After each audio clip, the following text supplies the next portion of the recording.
ராமன் புஸ்டருக்கும் உங்களை அன்புடன் வரவேற்கும். என்ன பண்ண போகிறோம்னா பவர் ஆஃப் வேர்ட்ஸ். அதை நம்ம பேசுகின்ற வார்த்தைக்கு சக்தி உண்டு என்பதை உணர போகிறோம். அதை நம்ம எப்படி இந்த டெஸ்ட் மூலமாக ப்ரூவ் பண்ணி காட்ட போகிறோம். பாருங்கள், எக்ஸாம்பிள் பார்த்தோன்னா இப்போ 2 டம்ளரில் தண்ணி வச்சுருக்கேன். ரெண்டுமே ஒரே இதில் இருந்து பிடிச்ச தண்ணி தான். இப்போ பாருங்கள், இது வந்து நல்ல தண்ணி, நல்ல தண்ணி, நல்ல தண்ணி, நல்ல தண்ணி, நல்ல தண்ணி, நல்ல தண்ணி, சூப்பராக இருக்குது. நல்ல தண்ணி, நல்ல தண்ணி, சூப்பர் தண்ணி, நல்ல தண்ணி, நல்லா இருக்குது, நல்லா இருக்குது, நல்லா இருக்குது சொல்லியிருக்கேன். இது வந்து பாசிட்டிவ் வேர்ட்ஸ் சொல்லியிருக்கேன். இந்த டம்ளருக்கு தண்ணி எடுத்துனப்ப இது கெட்ட தண்ணி, கெட்ட தண்ணி, கெட்ட தண்ணி, நல்லா இருக்கும், நல்லா இருக்கும், நல்லா இருக்கும், கெட்ட தண்ணி, கெட்ட தண்ணி, கெட்ட தண்ணி சொல்லியிருக்கேன். இப்போ 2 தண்ணி குடிச்சு பார்க்கலாம்.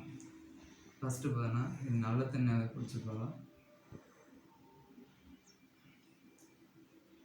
நல்லா இருக்குது, பாசிட்டிவாக சொன்னாங்க. நெகட்டிவாக சொன்னது பார்த்தீங்கன்னா கொஞ்சம் ஒரு மாதிரியா கசப்பாக இருக்குது, அது டேஸ்ட்டே மாதிரி இருக்குது. ஓகே, இது வந்து என்ன தெரியுது, நம்ம பேசுகின்ற வார்த்தைக்கு சக்தி இருக்குது. ஆனால் இப்போ எப்போவுமே நம்ம பாசிட்டிவாக பேசுவோம்.